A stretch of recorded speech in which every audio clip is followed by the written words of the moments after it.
Na bandoto na ngai esina desine mobali na ngai tenai kola kafe taimaneke yeah nakoki yango yoka nameki susu bon tuko nameka susu bon o deuxième fois nameka na bandoto na ngai esina desine mobali na ngai tenai chocolat café taimaneke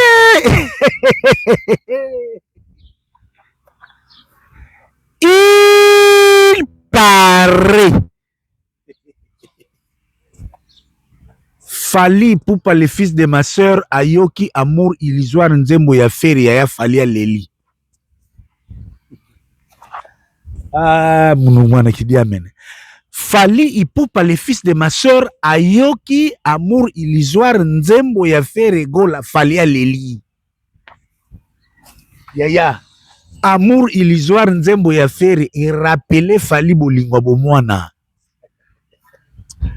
tunanga Fali aleli akanisi nani Fali akanisi mama na Keina po nzembo amour illusoire texte ba univers o le padre ke nango yaya soza muta bolingo soza mushina nzembo eza ya yote sokoza muta touche les yaya nzembo eza ya yote o eza nzembo ya ba amoureux série vraiment basi babana komela pétrole soki mobali ya boye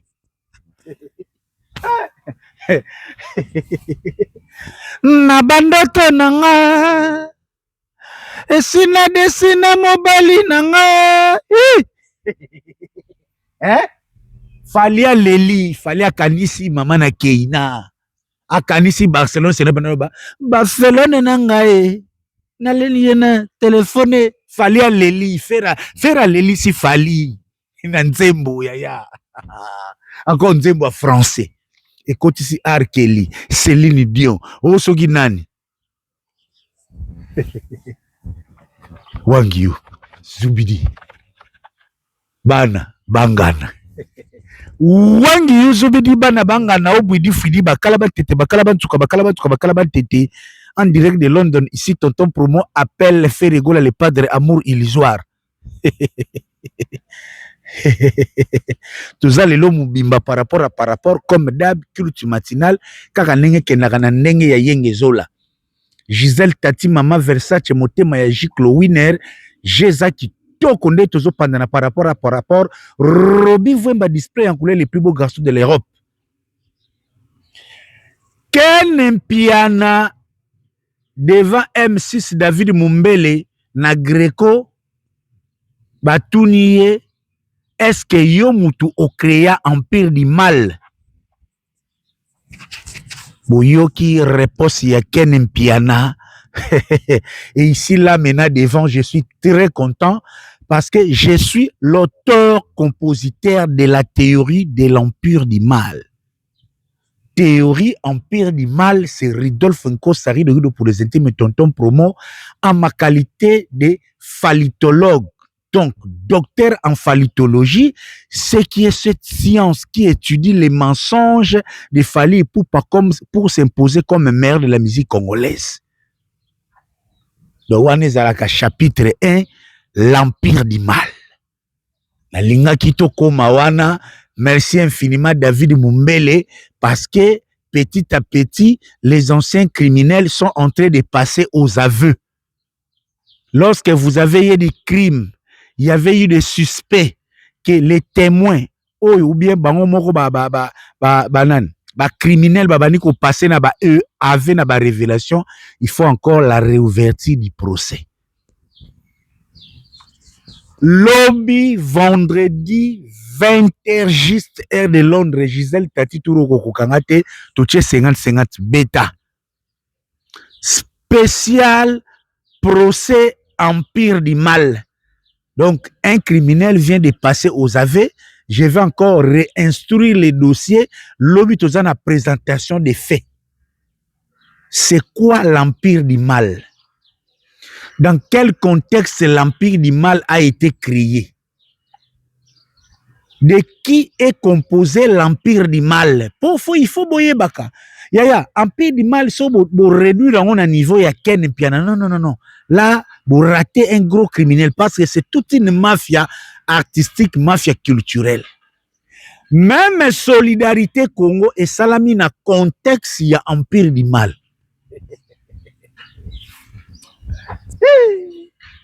Na bandoto nanga. Ese nazwa mobali nanga. Na bandoto nanga. Ese na desina mobali nanga. Kaimanek. Donc, bref, nanenga système de jeu nanenga kuma par rapport lobby tozoko vana nanenga système de jeu. Mais revenons-en à cette tsunami artistique qui vient de nous livrer l'artiste Ferregola. Nenge nazolo ba mikolo yo Jésus de Nyon se Ferregola, les savants de la com événementielle nayebisak bino bale ya mukanda après l'émission Parcours spécial Zaï numéro 1 avec Jazz Kavoulou. Descente à catastrophe accueilli par les Gaulois, les soldats de la culture. Conférence de presse où est corrigé ma conférence où yo basi baneko bungisa ba mabala. Quand même Karine Mokonzi aye na tenu incorrect na conférence de presse. Zoko fungula batolo. Ozoko tuna question. Bonjour papa Hervé. Ozoko niemi qu'il a tolo. Karine, tu ne sais pas que papa Hervé a un concert? Karine, tu ne sais pas que papa Hervé a un concert?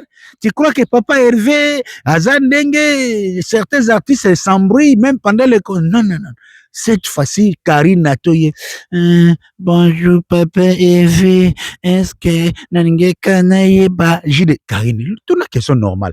Bonjour papa Hervé, c'est Karine Mokonzi. Est-ce que j'ai dit, bonjour papa Ewanayepe. Bonjour Karine. Donc, c'est quoi ça? C'est quelle sorte de question? C'est une question qui a conférence de presse, tout est une question romantico-artistique. C'est aussi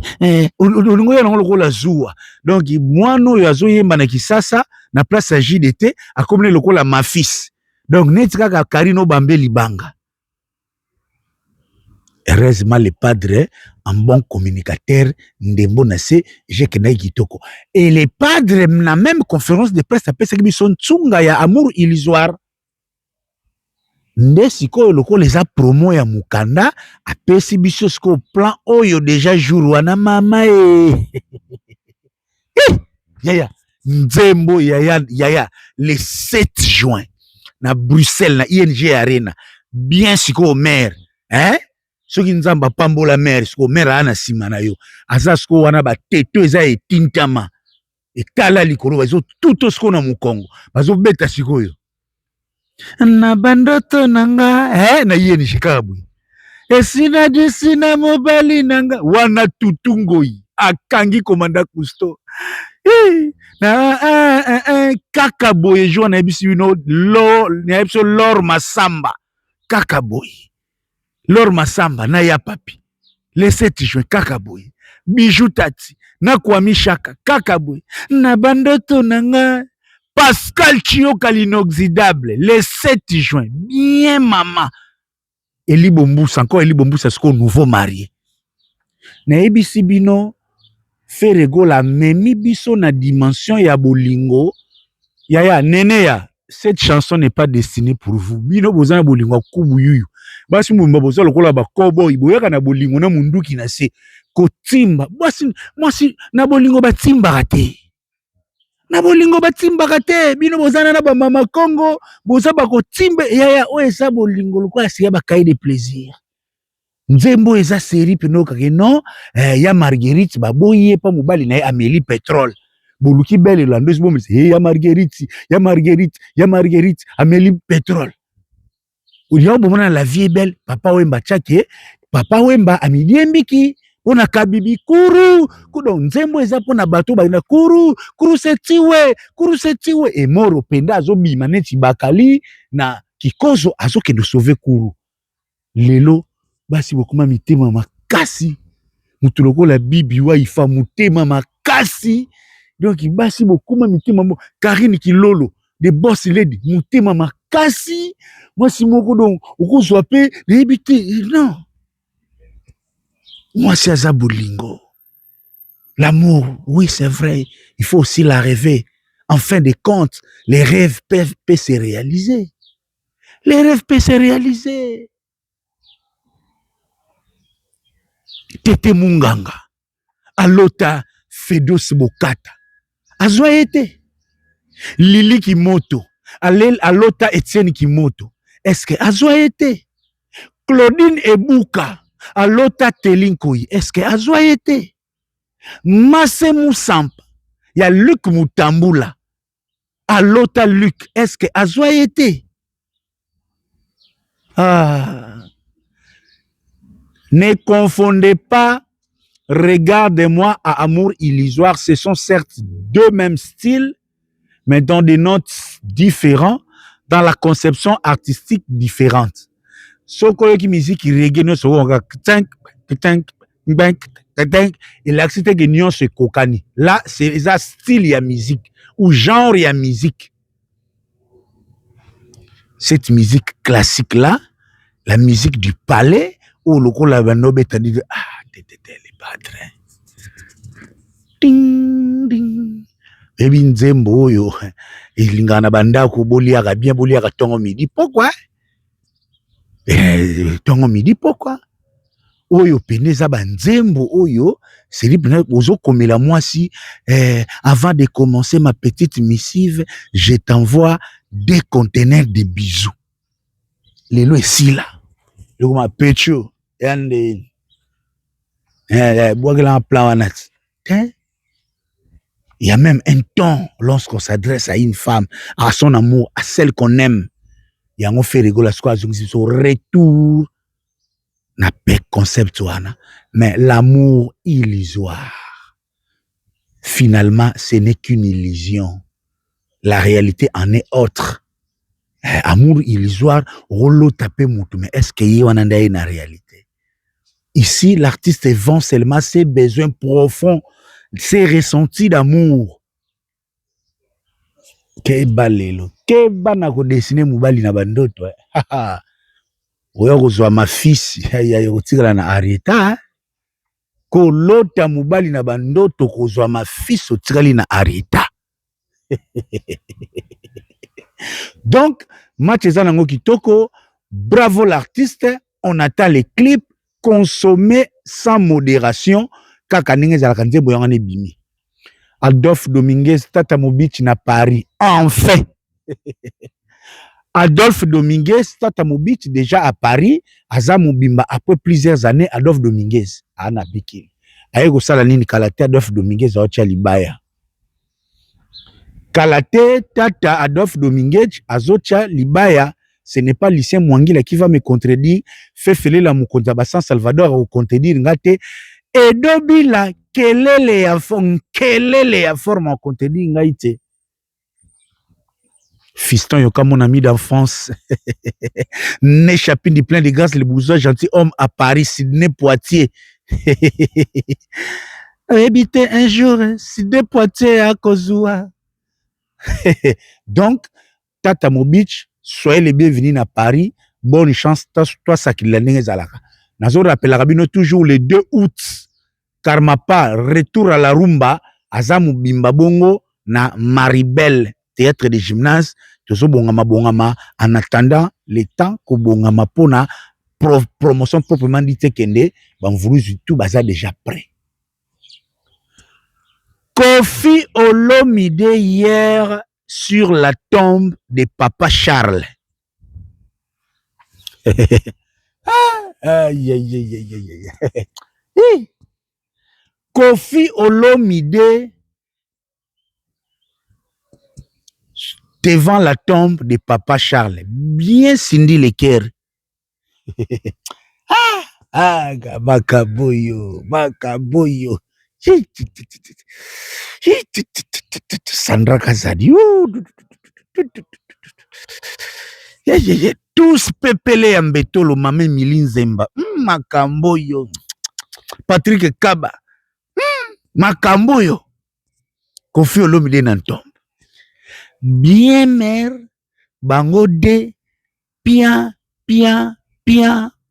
Kofi Olomide a déposé fleur moko na compte na ye, fleur mususu na compte ya mama mi, aye Cindy Leker a déposé, Kofi Olomide avandi, Kofi Olomide a sololi na papa Charles.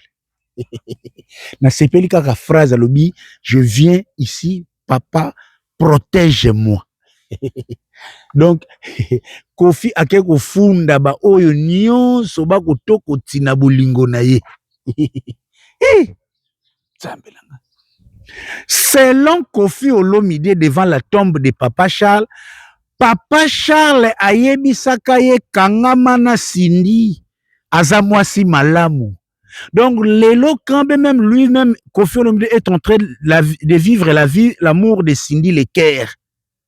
Mais ezape na compte ya testament, si je comprends les mots de Kofi Olomide, parce que le vœu et le souhait de Papa Charles ezalaka Kofi azalaka na Cindy. Nzambe na ngai. Oh polémique tout polémique te. Ulu. Saratola. Oyoki. Yeleo. Donc le reste Telingate, les faits sont sacrés, le commentaire est libre. Viens à Betagi Tour, na tombe, na ndenge, par rapport, les kana compte, honore tes parents. Les enfants sont là pour honorer, même à 100 ans, Kofi restera toujours le fils de maman Mi et papa Charles. Il restera le fils de maman Mi et papa Charles. Belle bride systématique, automatique, Nelly Tamboulabota, social intelligence, Oyebi Yango. Serge Louki les bourgeois.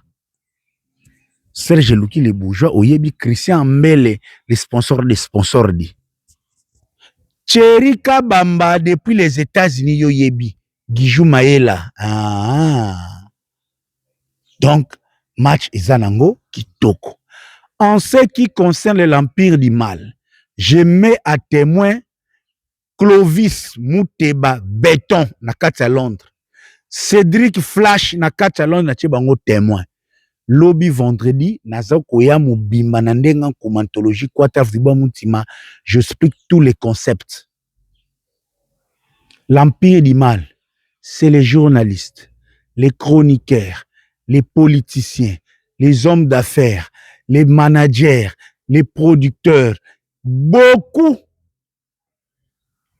C'est l'ensemble, c'est cette organisation composée de toutes ces personnes dont je viens de citer pour faire avaler à l'opinion congolaise qu'il fallait pour pas être le meilleur de tous les temps.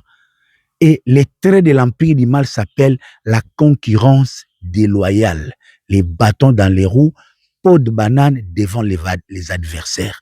Nakoya ko expliquer yango. Na zoya ko expliquer yango Yannick Matandu, Cédric Mwanda, yo yebidi, Saint Matandu, l'entrepreneur dit match ya nini. Toujours continue, toujours rappeler Nanzonzambi le 2, le 3, le 4, oh, donc c'est-à-dire vendredi, samedi, dimanche, yo. Tozabongo na Bethesda Church, na évangéliste Bodi Mamona, comment être une femme différente de ta génération. Césarine Senga, Yolande. Comment être une femme différente de ta génération. Samata Mwanda ya Gauthier Sikisi yo yebidi. Salem Ntumba, les yeux d'une bichette. Aurélie Kabessa, na Paris. Togoya, Tozoko Vandisa, Ken Mpiana n'était qu'un chef ya cellule, ya Empire du Mal, cellule YouTube. Pendant un temps, il a joué le rôle de gagneur d'âme. Mais l'Empire du Mal, c'est au-delà de Ken Mpiana. Ici, moi-même, les docteurs en phallitologie, je suis en train de vous expliquer. Lobi na roya na zo vendre tozo fungola procès Empire du Mal. Quels sont les mal qui ont été faits? Il y a aussi des partenaires. De mon ami, par exemple, Idio Fativi, Jean-Paul Kilombo, Alain Kous. Baza ba partenaire, il y a Empire du Mal. Ba vanda kan Empire du Mal, mais à un moment, bayaka, ba Empire du Mal, poids, ba bendani. La preuve année, nzembo ya regarde moi ebimaka Jean-Paul Kilombo ayaka na calcul Ken Mpiana ebisi biso pona kosuye yango Jean-Paul Kilombo ebisa biso ke faire aza Renault 4 ata sali regarde moi akodémarrer te. On attend encore Jean-Paul Kilombo amour illusoire ebimi yaka lisusu. Chance toya. Heureusement pour la culture tonton promo aya. Soki na yakate yaya ba partenaire ya Empire du Mal oyo Céline Idiofa à travers Jean-Paul Kilombo, l'ami de Yanki Mpouyi, associé à Marc Tabou, Bakisa Sikoyo, Alain Kous, Ochesus mwana mwasi wana. Misuna obanotanga bakombo sikote. Ba yaya soka pona baombele culture ekufa. Des aventuriers, des menteurs qui travaillent nuitamment pour les comptes de l'Empire du Mal.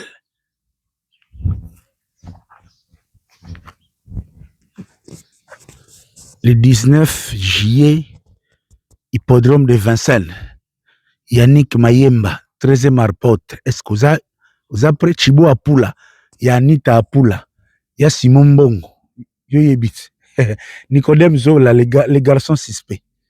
Donc, tous en abisso na nenga système de jeu par rapport match ça qui toque. BCBG se prépare semaine prochaine bon na BCBG na Paris, benda ticket na yo pona Maribel ya JB Mpiana papa chéri. Nanu na lobité o ezaka kriti matinal na zo pesa ntsunga. Lelo na zo pema nanu na tia intervalle par rapport na se ressourcer lobby na zo ya mubimba spécial Empire du Mal assorti de l'actualité de Katoluba. Keba, il y a aussi des surprises avec Bill Clinton, Ntengo Koudibende, Dangwe, Monseigneur Dangwe. Tonton Promo, J.C. Koli, Anderson Likutu, Panon Géant, Jadon Foumazelande et Mamengali, soit famille, Pascal Chiokali inoxydable, Ferdinand Poutou, Théophile Munganga, Julie Nzumba, Freddy Malé, Robert, na tour de contrôle, Valia Mananga, na Malewa Shop, Mère Djidja, Adji Mère Adji, na restaurant Mère Adji, Salon Bercy, Pierre Lando, Stratégie Fegololo Kololo Boko,